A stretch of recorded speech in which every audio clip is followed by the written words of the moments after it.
interessante, eu acho que vocês vão gostar também. Nós vamos falar um pouquinho dos inibidores da cadeia respiratória, né, e dos desacopladores, né, que geralmente são substâncias químicas, e muitas delas são consideradas verdadeiros venenos, né, verdadeiras drogas que fazem mal para o nosso organismo e que, inclusive, podem levar à morte. Então, quem são esses inibidores? O que é um inibidor, né? Onde cada um atua? O que é uma proteína desacopladora, né? Para que a gente possa entender e concluir essa unidade sim, certo?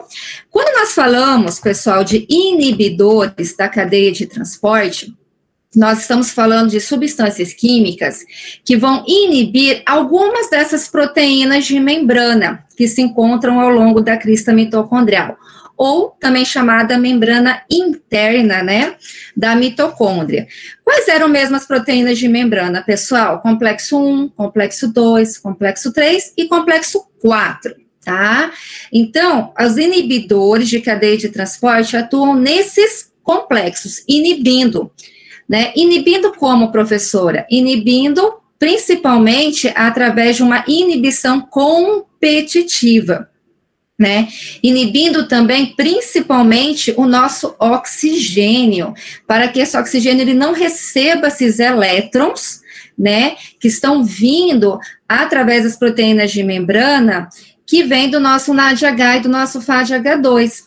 Então, o que vai acontecer com o tempo? Nós vamos ter um acúmulo de NADH e de FADH2. Então, vamos ver um pouquinho, falar um pouquinho desses inibidores, né? Como isso afeta na prática, dos desacopladores também. Então, deixa eu colocar o material para vocês. Eu acho que vocês vão gostar. Aqui.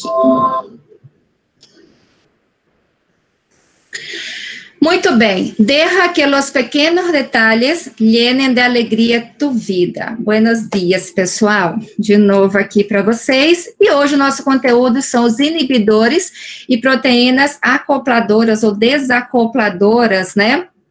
Também chamadas da cadeia respiratória.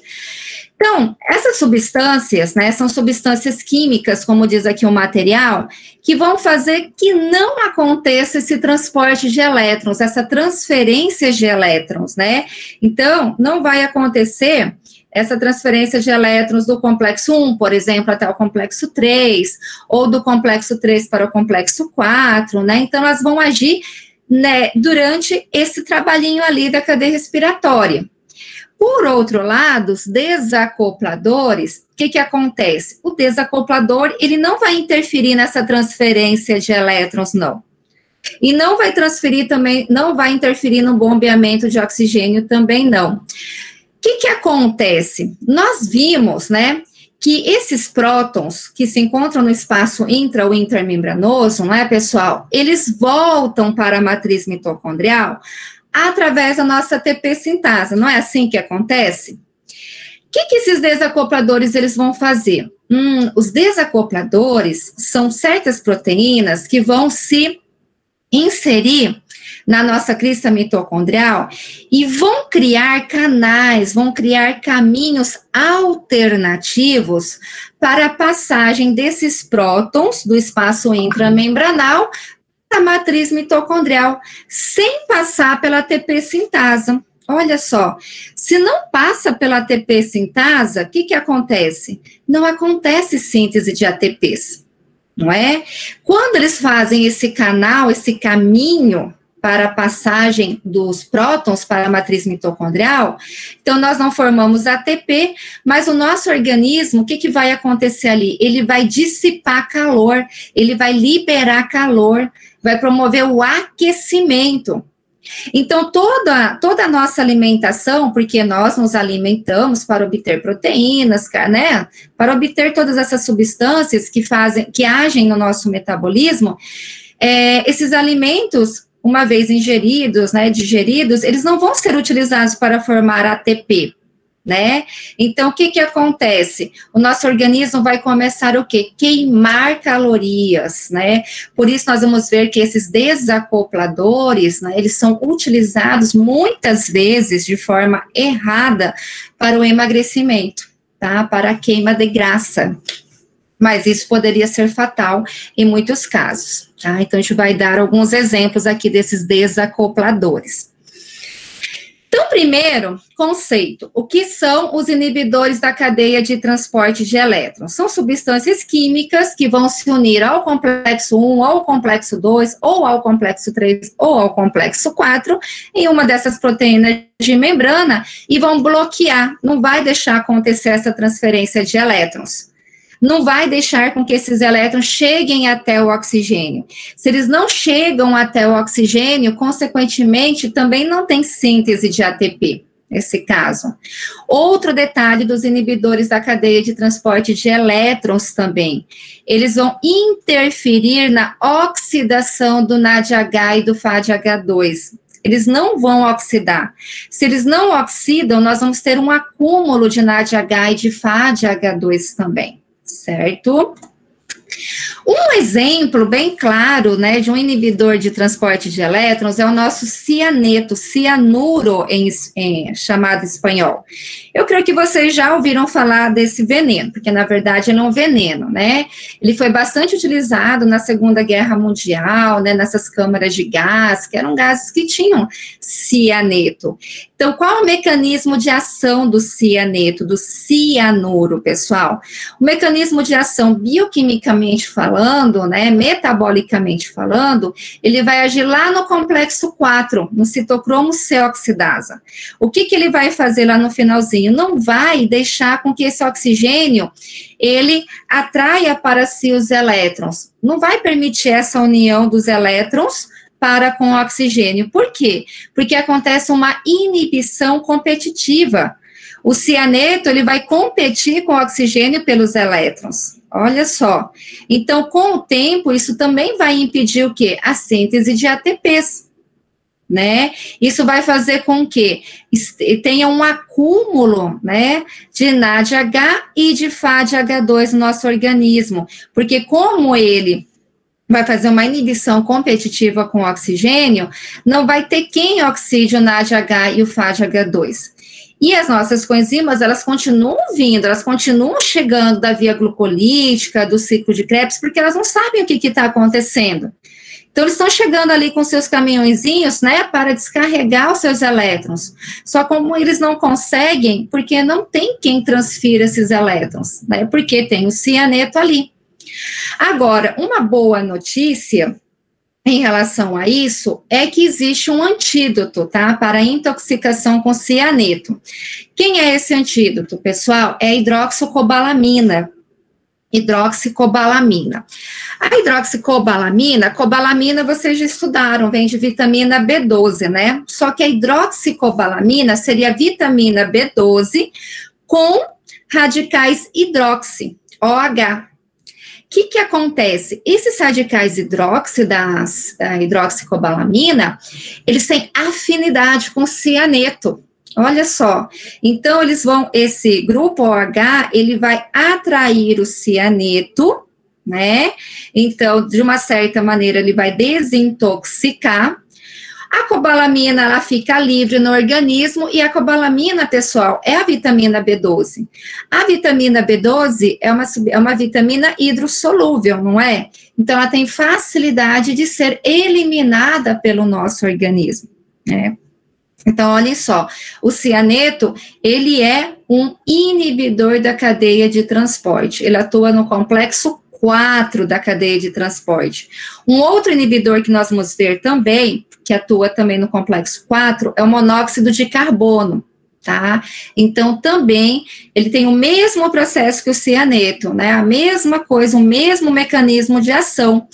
Como ele leva a não ter a síntese de ATPs, com o tempo, o que pode acontecer? Com o tempo, isso poderia levar à morte também, uma intoxicação por cianeto, uma intoxicação por monóxido de carbono. Ele pode provocar asfixia também, né, por essa falta de oxigênio, porque o oxigênio ele não vai ser utilizado, né, no nosso organismo. Muito bem. Outro detalhe, outra curiosidade, nós encontramos cianeto, pessoal, do nosso dia a dia. Existem alguns alimentos que contêm cianeto, né, em pequenas quantidades, mas contém. Por exemplo, as sementes das maçãs, da maçã, contém cianeto. Lógico, né, que se a gente engolir sem querer uma ou outra semente, isso não vai fazer mal, né? Para que possa fazer um dano, né? No caso da semente da maçã, seria necessário que a gente ingerisse, por exemplo, 2 xícaras, né? Cheias de sementinhas de maçãs, para que ele possa ter um efeito como um veneno. Um outro alimento que também contém cianeto é a mandioca, pessoal. Também em pequenas proporções. As amêndoas também contêm cianeto, a casquinha do caju também contém cianeto, né, da castanha, perdão, não do caju, da castanha também contém cianeto. Então, eles estão presentes no nosso dia a dia também, né. Agora, isso são inibidores da cadeia de transporte de elétrons. Nós temos os inibidores da fosforilação oxidativa. Se eu falo inibidor da fosforilação oxidativa, quem é que faz a fosforilação? Em qual etapa? Complexo 5, ATP sintasa. Certo? Então, esses inibidores da fosforilação oxidativa, eles vão agir diretamente na ATP sintasa. Quer dizer que vai ter o oxigênio, ele funciona, acontece o transporte de elétrons, acontece a produção de água, o bombeamento de prótons, tudo isso vai acontecer aqui. Só não vai ocorrer o quê? A fosforilação do ADP. Tá? Então, ele vai inibir diretamente essa ATP sintase. Ela vai impedir a síntese de ATP. Ela vai impedir com que esses prótons, eles voltem novamente, né, à matriz mitocondrial, tá? Quem é que faz isso? Por exemplo, dá um exemplo, professora, tem um antibiótico que ele faz isso, tá? Que é a oligomicina. A oligomicina, ele é um antibiótico, ele é um macrólido, tá, pessoal? E hoje em dia, existem vários estudos, não tá aqui, mas se vocês pesquisarem, vocês vão ver, existem vários estudos ligando a oligomicina, ela é considerada bastante tóxica, mas esses estudos dizem que ela pode ser utilizada para tratar tumores, né, cancerígenos, mas não todos os tumores cancerígenos, são cânceres, por exemplo, cânceres de fígado e de pulmão, mas são alguns estudos ainda, porque ele, ao inibir, por ter esse mecanismo de ação, ao inibir a ATP sintasa, de uma certa forma, ele promove a destruição também desses tumores, tá? Mas são alguns estudos relacionados a esse antibiótico. Ok? Então, a oligomicina, ela é considerada um inibidor da fosforilação oxidativa, um inibidor da ATP sintase.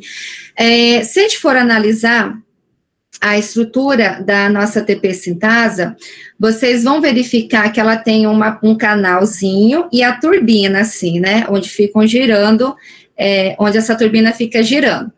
O que acontece? Esse canalzinho, ele é chamado de F0 e a turbina de F1. Onde que a oligomicina ela vai agir? Nesse F0, no canal, justamente onde estão entrando esses prótons para que eles ativem essa turbina. Então, ela vai interferir nesse momento, ela vai interferir nessa passagem, no início dessa passagem dos prótons, né, para a matriz mitocondrial. É ali que vai ser a sua inibição. Então, olhem só, elas interferem no transporte de prótons através do F0. Lógico, se ela inibe ali, não acontece a passagem de prótons, né, vai inibir, então não acontece a fosforilação, não acontece a síntese de ATPs, ó. E como consequência de não eliminar o gradiente de prótons para a matriz mitocondrial. Então, também se inibe a cadeia de transporte de elétrons, certo?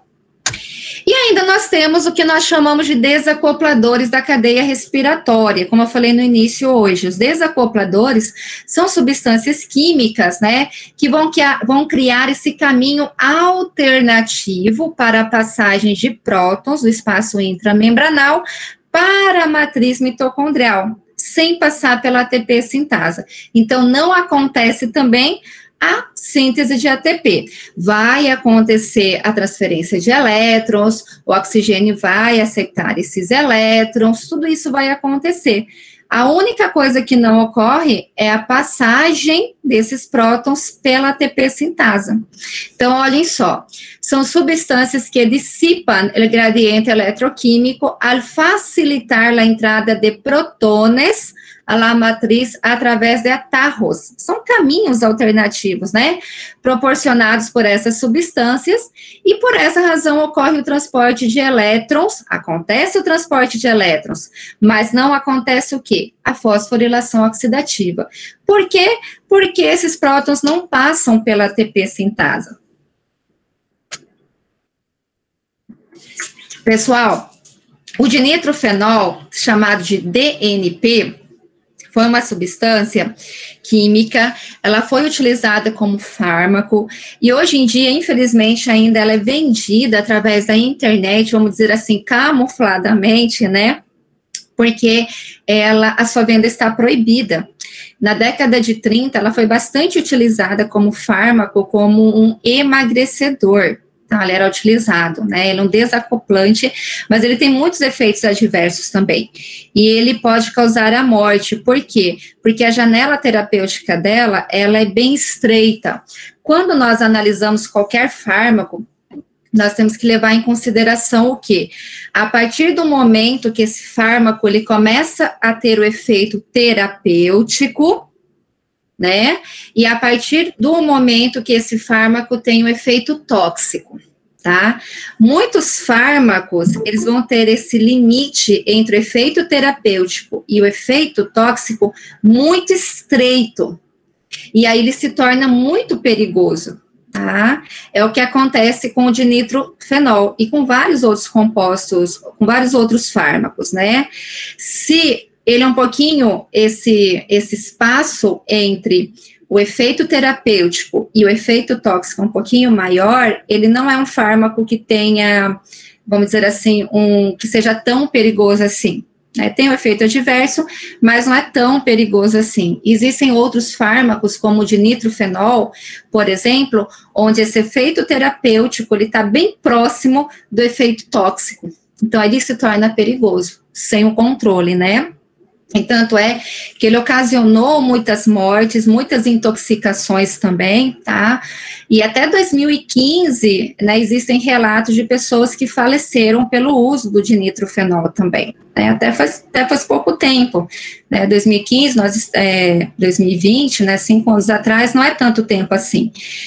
E, infelizmente, hoje em dia, ele ainda é vendido, mas eu trouxe para vocês algumas reportagens, a gente vai ver também a respeito do dinitrofenol.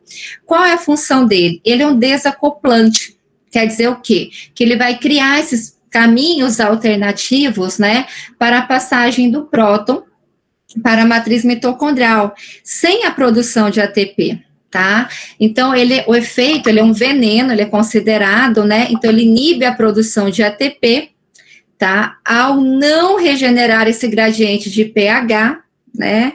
Então, isso de uma certa forma também vai impedir o transporte de elétrons, impede a síntese de ATPs, principalmente ali. Então, com o tempo, o que acontece, né? Como não tem ATP suficiente, as nossas células não conseguem funcionar adequadamente e nós acabamos falecendo. É um mecanismo de ação do dinitrofenol. Aqui, pessoal, eu trouxe uma tabelinha, né, com os principais inibidores da cadeia de transporte. Então, olhem só, inibidores da cadeia de transporte de elétrons, inibem a formação do gradiente de prótons e, consequentemente, a síntese de ATPs. Eles são drogas que são consideradas letais, tá? O seu uso está proibido. Então, aí, o que eu quero que vocês façam? Vocês relacionem, né? Eles vão inibir qual complexo, né? Qual proteína de membrana? Então, os barbitúricos, né, o tiopental sódico principalmente, que é um hipnótico, né, ele inibe o complexo 1, ele age diretamente sobre o NADH desidrogenasa, anteriormente ele era bastante utilizada, ele era conhecida como droga da verdade, né, como eles eram utilizados principalmente pela CIA, né, para que os presos, eles confessassem crimes, né, então, mas hoje em dia já não é mais utilizado. A rotenona, que é um inseticida, né, ele também age sobre o complexo 1. O malonato, né, o malonato, ele age sobre o complexo 2 diretamente, né. A antimicina A, que também é um antibiótico, ele é utilizado no complexo 3, né, ele inibe o complexo 3, o cianuro, que nós vimos, o monóxido de carbono, né, e a azida, que é utilizada para fazer explosivos, ele inibe o complexo 4. E a oligomicina, que nós já vimos, né, é um antibiótico que inibe o complexo 5, que é a nossa ATP sintasa, certo? Então, o que são os inibidores da cadeia de transporte de elétrons? Nós já sabemos, né? São aquelas substâncias químicas que vão inibir algum desses complexos, algumas dessas proteínas de membrana. Consequentemente, quais são as características desses inibidores, né? Então, eles vão agir, vão interagir com os complexos proteicos, complexo 1, 2, 3, 4, não 5, inibe a passagem de elétrons, não deixa acontecer essa transferência de elétrons, consequentemente, pessoal, impede a passagem de prótons da matriz para o espaço intramembranal, não acontece essa formação do gradiente eletroquímico. Acontece que, não tendo prótons para serem bombeados através da ATP sintasa, não ocorre a quimiosmose e não ocorre o consumo de oxigênio. Tá? Por quê? Porque essas substâncias, elas por inibição competitiva, né, elas vão se aderir aos elétrons e não vai deixar que o oxigênio faça, né, o seu trabalho, que é aceitar esses elétrons finais. O que vai implicar, né, o que vai acontecer se não ocorre esse fluxo de elétrons, né, essa transferência de elétrons em algum ponto da cadeia respiratória, né? Além de interferir no próprio transporte de elétrons, vai acontecer o quê? Com o tempo, devido ao acúmulo de NADH e de FADH2, né, que ocorre, vai parar a glicólise, vai inibir o ciclo de Krebs, vai inibir a síntese de ATP na mitocôndria. Então, vai inibir os outros processos anteriores à respiração celular. Consequentemente, o que vai acontecer, né? A nossa célula não ia funcionar, né? Então, isso levaria à morte. Então, para obter ATP, se detiene.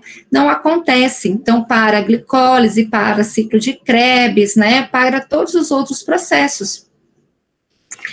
Bom, aqui, pessoal, eu trouxe para vocês uma animação de como acontece essa inibição de transporte de elétrons. Vocês estão vendo aqui é o inibidor, tá vendo? As elétrons estão passando. Eu estou apontando aqui, nem sei se vocês estão vendo. Aqui, vamos colocar de novo. Vocês estão vendo? O inibidor é o izinho ali que está chegando, ó. O que acontece? Ó. Para o nosso processo, se detém o processo, não acontece transferência de elétrons, não acontece bombeamento de prótons. Consequentemente, NADH e FADH2 ficam acumulados, não se oxidam. Consequentemente, para a glicólise, para ciclo de Krebs, não acontece síntese de ATP, ó, leva à morte. Muito bem, vamos passar. Pessoal, eu trouxe para vocês um pouco, assim, de realidade em relação a tudo isso. Não sei se vocês se lembram, né, do que aconteceu naquela boate Kiss, né, aconteceu no Brasil mesmo, né. Então, olhem só, perícia confirma que espuma da Kiss liberou o quê? Olhem só, cianeto durante o incêndio. Laudo que faltava para a conclusão do inquérito foi entregue em Santa Maria. Gases tóxicos são apontados como causadores de 234 mortes por asfixia, devido ao cianeto, ao cianuro, pessoal, e junto com o monóxido de carbono também, nesse caso, né? Então, olhem só aqui, deixa eu ver, não vou ler tudo para vocês, depois vocês leiam também. Então, morreram de asfixia por cianeto liberado pela queima da espuma que revestia o teto da casa noturna. Após o lançamento de um sinalizador por um dos integrantes da banda, né, a espuma que revestia o teto do local começou fogo. Com a combustão, o material, ele libera o quê? Nesse caso, que estava presente na espuma, libera cianeto. E vocês já sabem qual é o mecanismo de ação do cianeto, né? Bioquimicamente falando, ele vai interferir, vai inibir no quê? Vai inibir o complexo 4, o citocromo C oxidase, essa transferência de elétrons ao oxigênio. Muito bem, agora vamos para o que são as desacopladoras, né? Nós falamos dos inibidores, agora, o que são as desacopladoras? Desacopladoras são proteínas, olhem só, que também são chamadas de desacopladoras mitocondriais, né? São aquelas proteínas que vão criar aquele caminho, né? Um atarro, como fala em espanhol, para a passagem do próton para a matriz mitocondrial. Olhem só, eles também recebem o nome das siglas, ó, por coincidência, não pode esquecer, né, é o CP também aqui, ó, que vem da sigla em inglês. Não vou ler em inglês, porque eu sou péssima no inglês, tá, mas elas também são conhecidas como o CP, as nossas desacopladoras, ok, pessoal? Não esqueçam. Quais são as características dessas proteínas desacopladoras? Bom, como elas são desacopladoras, elas não interferem na passagem dos elétrons, tá? Elas não vão interromper essa passagem. Ela também não diminui o consumo de oxigênio. Os íons, né, hidrogênio, aí vem a característica dela. Ela não atravessa a ATP sintasa, ela vai atravessar por um outro caminho. Não passa pela ATP sintasa. Então, não acontece o quê? Produção de ATPs, pessoal. Então, isso vai gerar o quê? Aquecimento para o nosso organismo. Trouxe aqui os exemplos dos desacopladores. O dinitrofenol, que nós já vimos no início, o fluorocarbonil cianeto fenihidrazona, até com inseticida, FCCP, a termogenina, que a gente vai falar, e a irisina, que é um hormônio, certo? Desses 4, nós vamos falar 3, tá? O dinitrofenol, a termogenina e a irisina, que eu trouxe para vocês. Em relação ao dinitrofenol, né, vocês estão vendo, eu trouxe até a imagem, ele é uma cápsula amarelinha, né, DNP também chamado, ele é desacoplante. O que quer dizer um desacoplante? Vocês já sabem disso, né? Ele tem a capacidade de isolar esse fluxo de elétrons e o bombeio de prótons e a síntese de ATPs. Ela vai criar esse caminho alternativo para a passagem de prótons, né? E o uso do DNP, pessoal, já é antigo, tá? Então, antigamente, há 50 anos, já se suministrava esse DNP como fármaco, justamente para pacientes que querem perder peso. Então, olhem só, tá?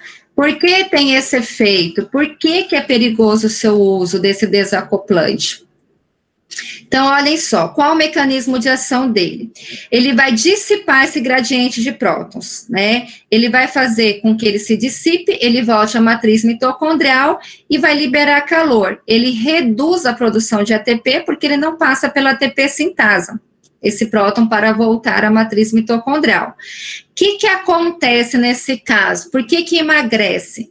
Porque os alimentos que nós comemos não são usados para produzir ATP, mas eles vão ser usados para quê? Para perder peso, tá? Então, mais um excesso, porque muitos deles tratam como um inibidor, mas na verdade no desacoplante, mas um excesso dele poderia diminuir um nível tal de ATP que seja incompatível até com a vida. É isso que eu falei para vocês, o limite desse fármaco, como fármaco, entre o efeito terapêutico, que é a perda de peso, e o efeito tóxico, ele é muito estreito, ele está muito perto um do outro. Por isso ele é tão perigoso assim, pessoal. Aqui, olhem só, isso aqui é de 2015, né? Então, inquérito investiga a morte de britânica por uso de químico industrial para emagrecer. Quem seria esse químico? É o dinitrofenol, o DNP, tá? Então, ó, essa é a substância queima-gordura, ela é conhecida como substância queima-graça em espanhol, queima-gordura em português, é vendida como remédio ilegal. Atualmente ela é ilegal, pessoal, tá?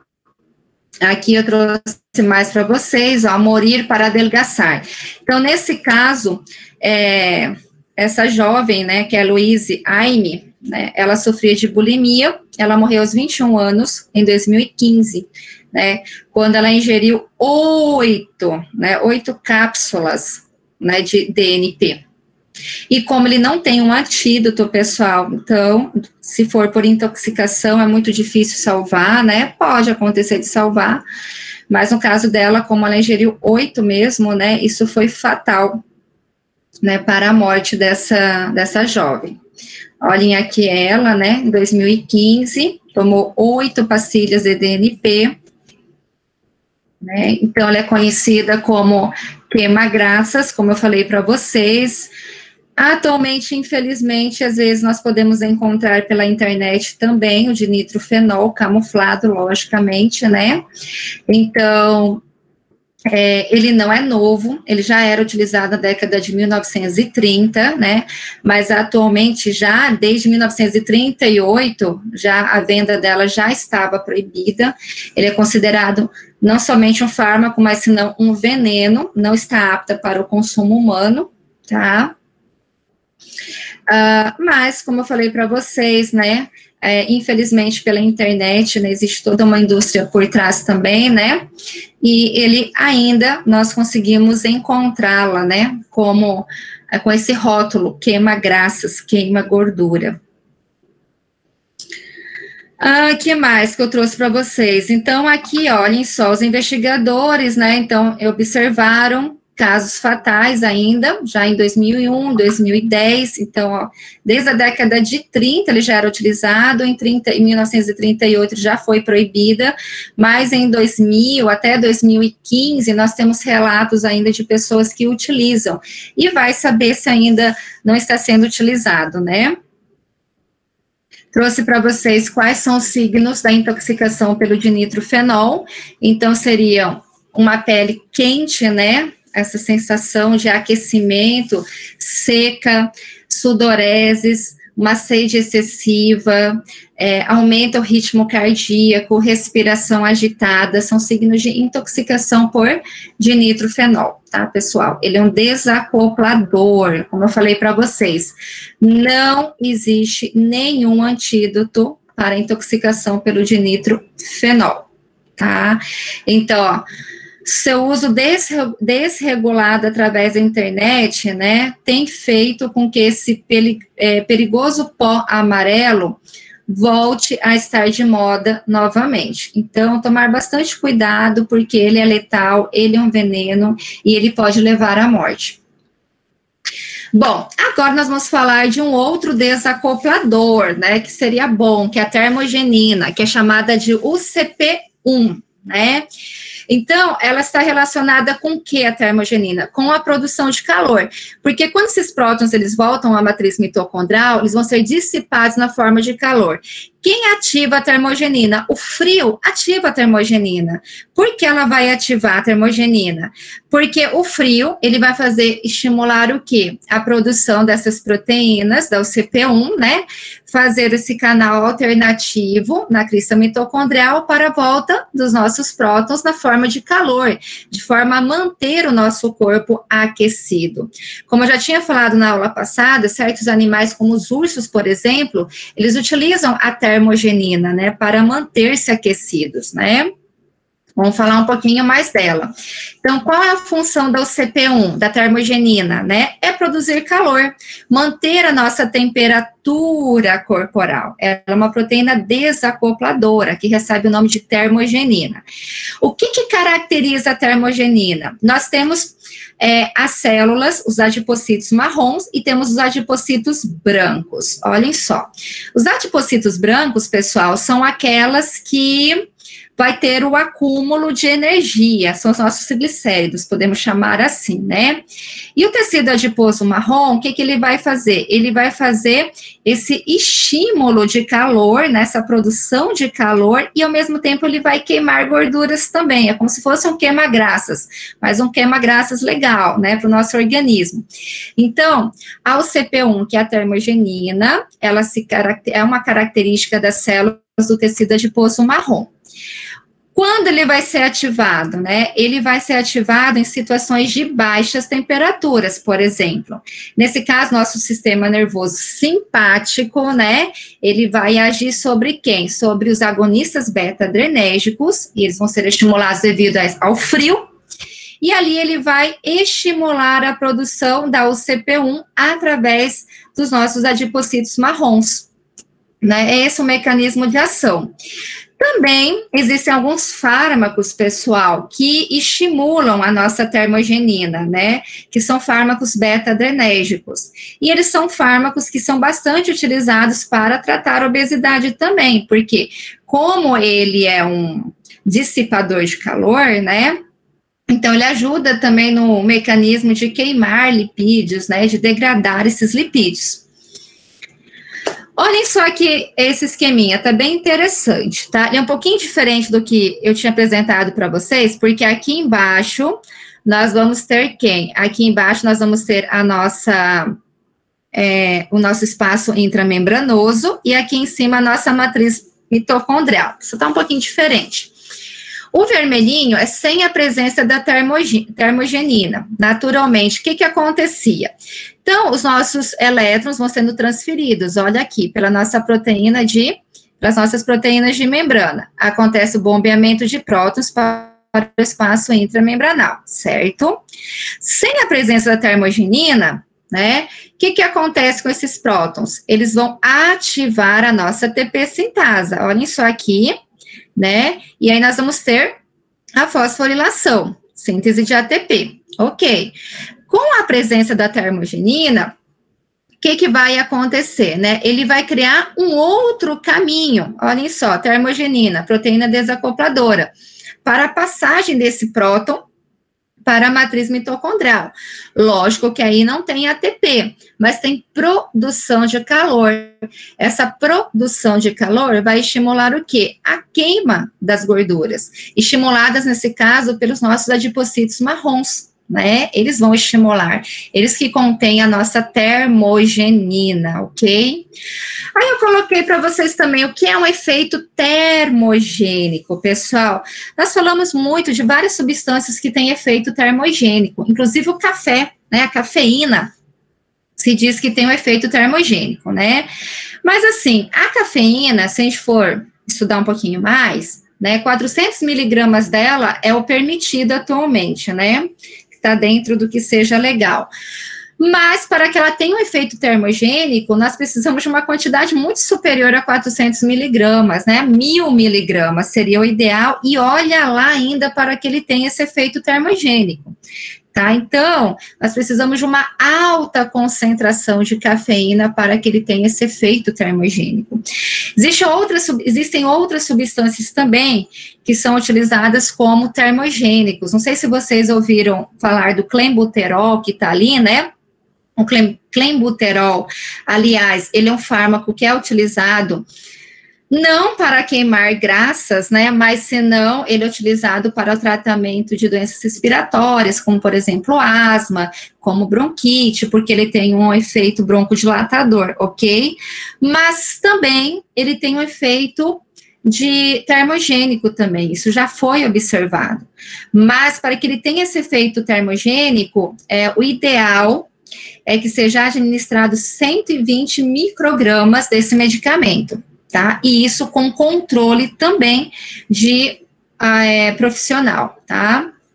E a efedrina, também ele é um termogênico, tá? Atualmente, ele não pode ser vendido para ser utilizado como emagrecedor, porque ele tem muito efeito colateral também, tá, pessoal? Mas todos eles são considerados substâncias que tenham efeito termogênico. Então, o que é um efeito termogênico, tá? É a capacidade de aumentar a temperatura corporal, com o objetivo de quê, né? De manter o nosso corpo aquecido. Então, toda essa energia que o nosso organismo ele não utiliza para formar ATP, devido aos desacopladores, né? Devido a esse efeito da termogenina nesse caso, ele é utilizado para quê? É utilizado para produzir calor, para manter o nosso corpo aquecido, né, para aumentar a nossa temperatura corporal.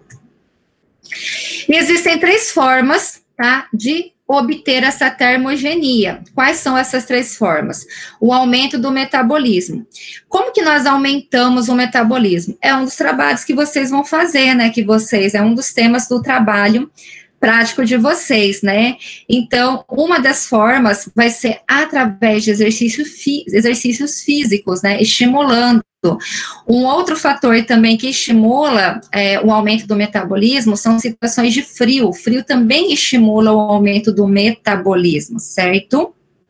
Um outro fator também que poderia estar relacionado com a termogenia é o impedimento da produção de ATP, que é o que nos interessa aqui, né, que é o nosso conteúdo de hoje. Então, certos princípios ativos, como o DNP, como a termogenina mesmo, né, como a erisina que nós vamos ver, né, ainda, eles vão fazer com que não ocorra essa fosforilação oxidativa, né, nas nossas mitocôndrias. Então, não ocorra a síntese de ATPs. Então, não acontecendo a síntese de ATP, esses prótons voltando por outro caminho, nós vamos ter liberação de calor e manter o corpo aquecido. E o terceiro ponto é em relação ao nosso tecido adiposo marrom, ou chamado grassa marrom, gordura marrom, né? O que acontece? O tecido é um tecido adiposo especial, nós vamos dizer assim, tá? Qual é a função dele? Ele ajuda na queima de gorduras, né? Então, o que acontece? Sem que a gente faça exercício físico, olha só que beleza, né? Então, os bebês, pessoal, eles possuem uma porcentagem de gordura marrom que é muito alta. Por que eles têm uma gordura marrom alta, né? Justamente para mantê-los aquecidos, né? E também, olhem só, esse tecido que contém o adipocito marrom, ele trabalha através de mecanismos que vão impedir a produção de ATP, isso vocês já sabem, né? A partir de grandes quantidades de termogenina e de mitocôndrias. Então, pessoal, o tecido adiposo marrom, ele estimula o quê? A termogenia, o aquecimento do nosso organismo. À medida que nós crescemos, infelizmente, nós vamos diminuindo essa concentração de gordura marrom e aumentamos a concentração de gordura branca. E aí vem a nossa irisina. Nossa, a irisina também, ela é um desacoplador. Na verdade, ela é um hormônio. A irisina, ela foi descoberta há pouco tempo, pessoal. Ela foi descoberta em 2012. E o que ela tem a ver com o exercício? Porque o exercício ele vai estimular esse hormônio, né? A síntese desse hormônio, que vai ser a irisina. Então, a irisina, ele é um péptido, ele é uma proteína, tá? Ele é um hormônio que tem natureza proteica. Ele é secretado pelo tecido muscular. Ele foi descoberto em janeiro de 2012 por Bostrom, tá? Na Universidade de Harvard. Qual é, se vocês estão vendo a imagem aí, vocês vão descobrir já o mecanismo de ação dessa irisina, pessoal. Olhem só ali, pela imagem mesmo. Então, vocês estão vendo aqui o hormônio do exercício, que ele é chamado, que é a nossa irisina. O que ele vai fazer? Com que as nossas células do tecido, nossos adipocitos brancos, eles sejam transformados em quê? Adipocitos marrons. E os adipocitos marrons vão ser estimulados pela nossa termogenina. Com isso, o que acontece? Acontece o aquecimento, queima de gorduras. Olha só que legal esse hormônio, não é? Então, olhem só. Esses investigadores, né, eles descobriram que durante o exercício físico ocorre o aumento de uma proteína, que é essa daqui, ó, PGC1-alfa. E essa proteína, ela estimula um hormônio, que é a irisina, pelo nosso músculo. O que a nossa irisina faz? Olha só que legal. Ela chega até o tecido adiposo branco e estimula a produção de termogenina, de CP1, pessoal, transformando o quê? Esse tecido adiposo branco em tecido adiposo marrom, né? A função do tecido adiposo branco é armazenamento de gordura. A função do tecido adiposo marrom é atividade termogênica. É essa a função da irisina. Por isso que ela é um desacoplador também. Então, olhem só aqui. Então, a irisina, tá? Fibras musculares, estimulada pelo exercício. O que vai acontecer? Ela vai transformar, né, esses adipocitos marrons em adipocitos brancos em adipocitos marrons. Isso vai aumentar o nosso metabolismo, aumenta a produção de calor, né, porque nós vamos criar canais alternativos para a passagem de prótons, aumenta gasto de energia, diminui a gordura corporal, controla a glicemia. Pessoal, muitos estudos hoje em dia estão relacionando a irisina em fármacos para o tratamento de diabetes, por exemplo, né? E também existem estudos relacionados com a prevenção e terapia de doenças crônicas, como o mal de Alzheimer, por exemplo, com o uso dessa irisina, certo? Eu trouxe como curiosidade para vocês em relação ao Alzheimer, né? Então, estudos que estão sendo feitos, inclusive no Brasil, na Universidade Federal do Rio de Janeiro, pessoal, eles estão estudando a irisina e eles já descobriram, pelo menos em animais, né, que a irisina, ela é capaz de reconstruir, vamos dizer assim, regenerar, né, o tecido nervoso que é responsável pela sinapse e que já foram destruídos devido ao Alzheimer, tá? Então, olha só que legal, olha só essa imagem aqui, neurônio cujas conexões sinápticas em verde foram restauradas por ação da irisina. Isso são estudos que estão sendo feitos aqui no Brasil, né? Olhem só, pela Universidade Federal do Rio de Janeiro. Então, olhem só, a irisina, que é um desacoplador, né, ele poderá futuramente ser utilizado para o tratamento, por exemplo, do Alzheimer, para o tratamento do diabetes. Então, pessoal, é muito legal que a gente possa fazer essa relação, né, de todos esses processos metabólicos, né, com o nosso dia a dia, com a nossa prática, né.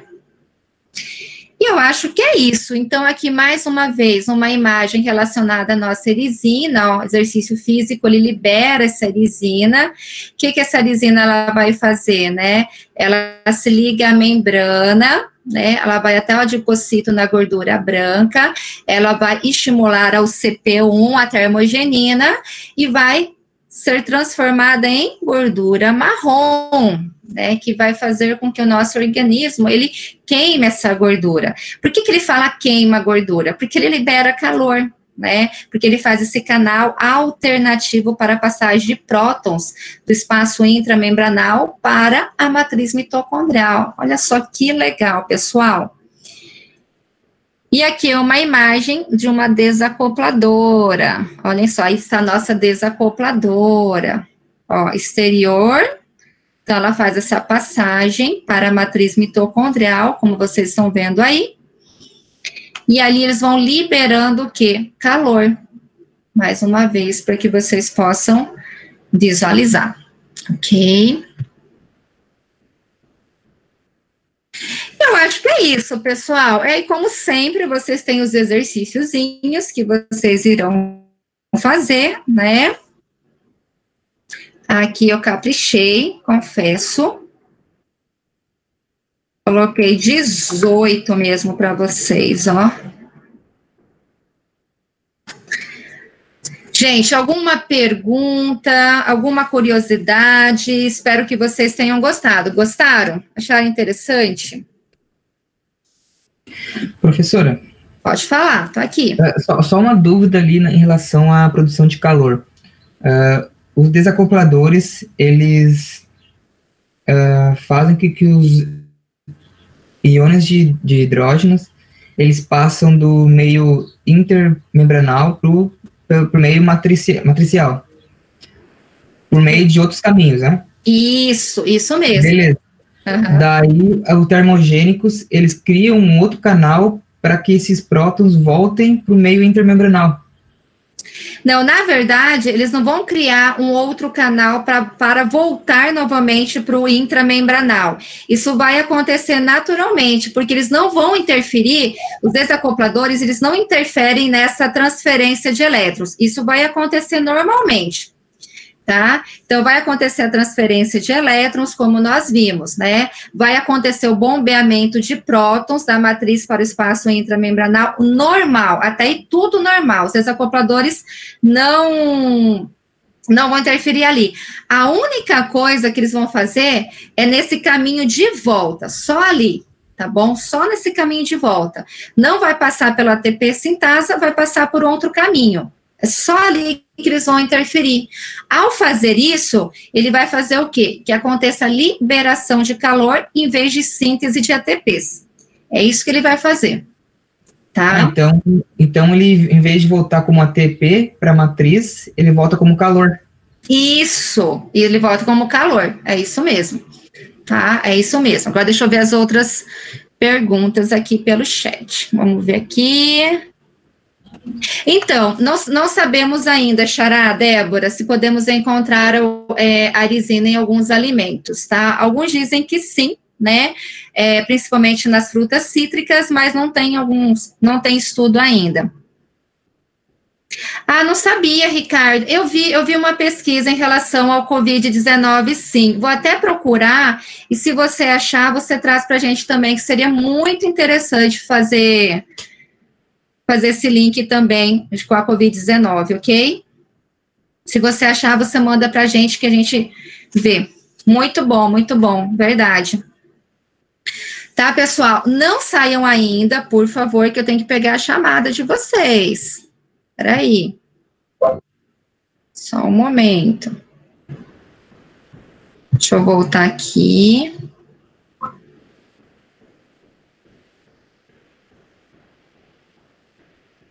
Opa. Aí foi. Só um pouquinho.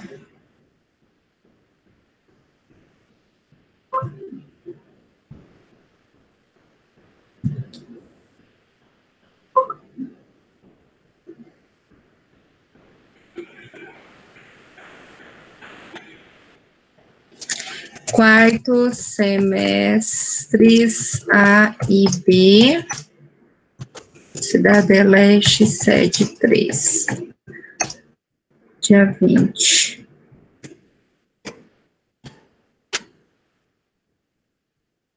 Só um pouquinho, pessoal.